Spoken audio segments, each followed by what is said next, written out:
Bora, nação, para mais um vídeo top aqui no nosso canal. Vamos agora analisar os comentaristas do programa Terceiro Tempo, Milton Neves, falando sobre a vitória do Flamengo em cima do América Mineiro por 2-1 e também ao destaque do Everton Cebolinha, que marcou o gol e foi o grande destaque dessa partida. Nós vamos reagir aqui, nação, e também tem o Mauro César falando sobre a grande final da Libertadores da América e a possível escalação que o Dorival Júnior vai fazer na partida que antecede a final da Libertadores, que será na terça-feira.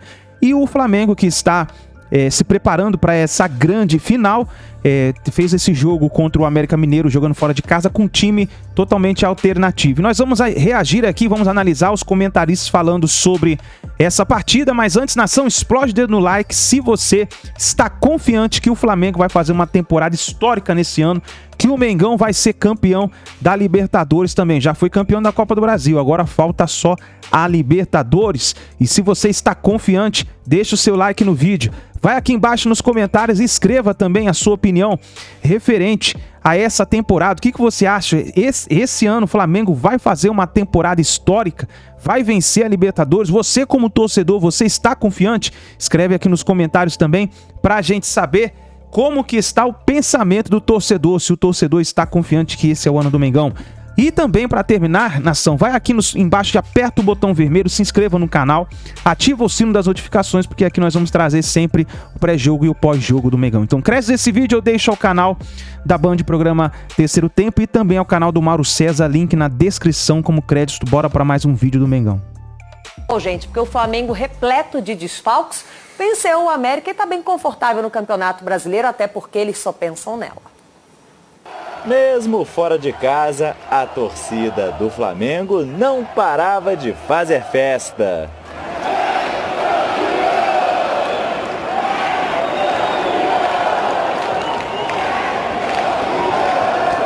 Com um clima desses, o Flamengo partiu para cima.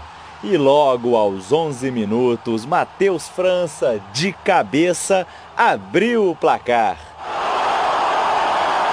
O Coelhão não deixou barato. Bola na grande área, zaga tira, bate, rebate, toque no braço e Everaldo deixou tudo igual. Mas espera aí que o Jean-Pierre foi chamado pelo VAR para conferir o lance. Mas no final, manteve a decisão de campo.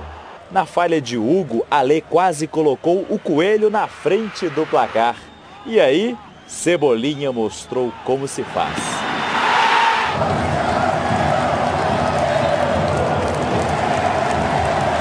O segundo tempo começou com uma blitz do Flamengo. De fora da área, Marinho levou perigo para o gol de Cavicchioli.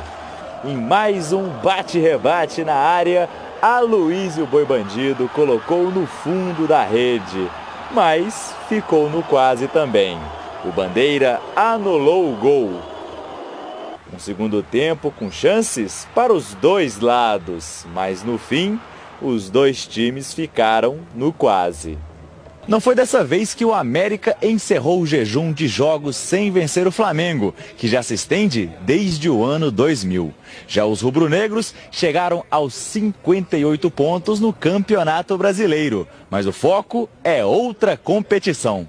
Eu acho que o maior desgaste que nós temos não é só o físico, mas o principal é o emocional. Você se prepara para uma decisão e vai com o seu emocional no limite. Mas a gente entende que é o futebol e que nós enfrentamos uma equipe recheada de bons jogadores, que embora seja intitulado time B do Flamengo, é um time onde todos esses atletas teriam lugar na maioria das equipes da Série A do Brasileiro. Gabriel Marques, nasceu em Machado, a terra do Elzo, lembra do Elzo? Grande cara, mas foi criado em Alfenas, o paraíso dos pescadores, Atenas Mineira, capital da cultura. Uma pincelada, vai, uma pincelada do nosso querido Flamengo. Vamos lá, Jamel. Eu acho que o Flamengo está perto de fazer uma temporada histórica. O Dorival conseguiu reativar essa vontade, esse gosto do jogador do Flamengo de jogar. E tá jogando o brasileiro de passeio, né? Tá jogando o brasileiro de passeio, a cabeça é no sábado com o jogo contra o Atlético, contra o Furacão. Então, o que tá acontecendo com o Flamengo no brasileiro, ninguém lembra, né? Então, Jameli, mas a gente fala do time B ou time C do Flamengo. Olha o elenco que o Flamengo tem. Timaço. Olha os jogadores que o Flamengo colocou. É um time reserva. Mas reserva com Marinho, Cebolinha. com João Gomes, são jogadores de qualquer time brasileiro, qualquer outro time brasileiro seriam titulares. O João Gomes né? O Everton Cebolinha vem fazendo grandes jogos, vem entrando e dando recado. Né? Então, ou seja, não existe time B ou time A do Flamengo. Existe um elenco. E um elenco muito bom, recheado de jogadores bons. Marília, tá na hora do Cebolinha começar a ganhar um pouco mais de espaço?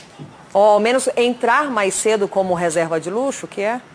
Na verdade, assim, é ingrata a posição dele neste caso. Se tem uma coisa que é sedimentada e aí sim há um degrau para os reservas, no caso do Flamengo, é no quarteto ofensivo.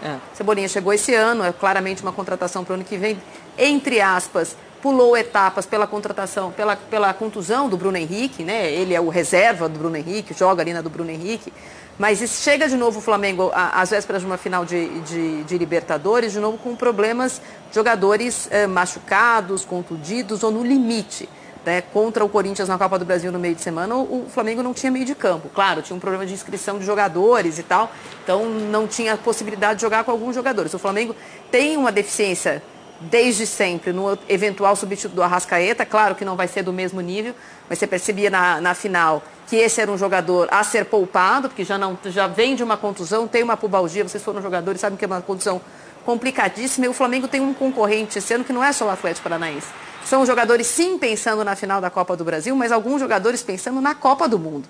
Então o Arrascaeta não tem um jogo para fazer, ele tem eventualmente 8. O Pedro não tem um jogo para fazer. Ele tem, eventualmente, 8 jogos. Esse mais os 7 da Copa do Mundo. O Flamengo estreou muito tarde no Campeonato Brasileiro.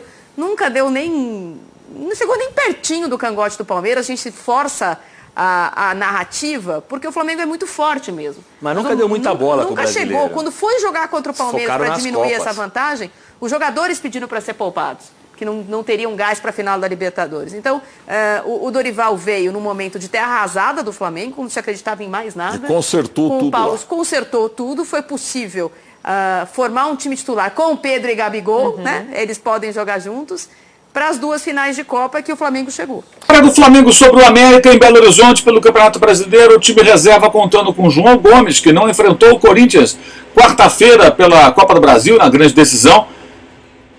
Mais sinais de que o jovem talento, que é tratado como joia rubro-negra, de fato é um jogador diferente, que tem potencial para ir além. Vamos falar sobre Matheus França e sobre esse Flamengo às vésperas da final da Copa Libertadores da América. Primeiro vamos falar da partida. É o segundo jogo seguido que o Cebolinha decide. 1-0 sobre o Atlético, no Maracanã, gol dele. 2-1 sobre o América, curiosamente 2 times mineiros, né? Mas agora em Belo Horizonte. Também gol do Cebolinha, gol da vitória. O primeiro foi marcado pelo Matheus França de cabeça, numa assistência de Marinho, batendo escanteio. Aliás, mais uma assistência de Marinho batendo escanteio.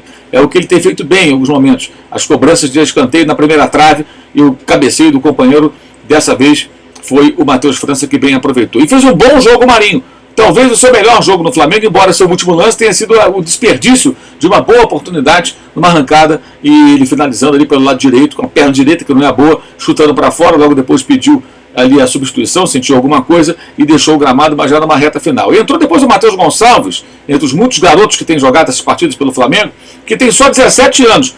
Também tem os sinais ali de ser um jogador de boa técnica, é diferente ver na base, né? A gente vê no profissional. A técnica a gente já pode perceber na base, mas jogando no meio dos adultos ali, também deu sinais interessantes. Mas o cara que chamou a atenção foi o Matheus França. Pela calma, pela frieza, até exagerado em alguns momentos. Ele é tão tranquilo que parece que ele está jogando na base. Então ele domina, ele dribla, ele arrisca a jogada. Claro, erra no acabamento, comete precipitações, não tá lapidado. São poucos jogos ainda com a camisa do Flamengo entre os profissionais. Mas mostra que é um jogador realmente interessante que vale a pena observar. Você vê aí dos números do OneFootball que o Matheus França, ele tem 18 anos, né? Ele vai fazer 19, gente, só em 31 de março do ano que vem. Nasceu de 31 de março de 2004. Tá? Ele usa a camisa 42, é um meia atacante, tem 1,78 m, pesa 64 quilos. E nesse Brasileirão, Ele jogou 13 dos 33 jogos do Flamengo. Lembrando que ele teve uma contusão, ali, uma fratura, ficou fora de parte da temporada, voltou para o Sub-20 depois de readquirir ritmo de jogo. O Dorival Júnior o reivindicou para o time profissional. E quando o Lázaro foi vendido ao Mallorca da Espanha, ele passou a ser mais aproveitado na mesma função, que não é a posição dele. 3 gols ele tem no Brasileirão. O terceiro gol foi esse contra o América. 5 ao todo ele tem pelos profissionais, marcou Libertadores, marcou também no Campeonato Carioca. Ele tem 75% de precisão nos passes, o que é um alto índice, porque ele arrisca passes mais difíceis, e ele erra mais também, né, toquinho para o lado. Por jogo ele toca na bola 51 vezes, ainda não deu assistências, mas deu passes, bons passes, fez um bom jogo o Matheus França, que se destacou nessa partida, e a gente já vem observando o jogador dos profissionais há algum tempo, mas de fato chama a atenção a sua capacidade de domínio, controle de bola, drible curto, finaliza, faz gol de cabeça, mas vai melhorando, vai lapidando aos poucos. Muito mais interessante ver um jogador com essa confiança, errar até por excesso de confiança nessa idade, do que insegurança. Ele não tem segurança, não demonstra insegurança nenhuma, pelo contrário. Às vezes parece até um pouquinho pedante dentro de campo, tal a sua segurança, a sua confiança no futebol que possui no meio dos adultos, jogando no Campeonato Brasileiro. Nem parece estar jogando na base. Isso vai sendo corrigido à medida que vai jogando, convivendo com jogadores mais experientes, treinando, comissão técnica dando os toques certos, e aí ele vai fazer a escolha certa, ser mais objetivo, não vai ser egoísta como na bola que ele não passou para o Marinho. Eu até brinquei no meu Twitter, imagine se fosse o Jorge Jesus à beira do campo, ele ia enlouquecer, porque o Marinho estava solto, livre, ele não passou a bola, acabou não conseguindo marcar o gol.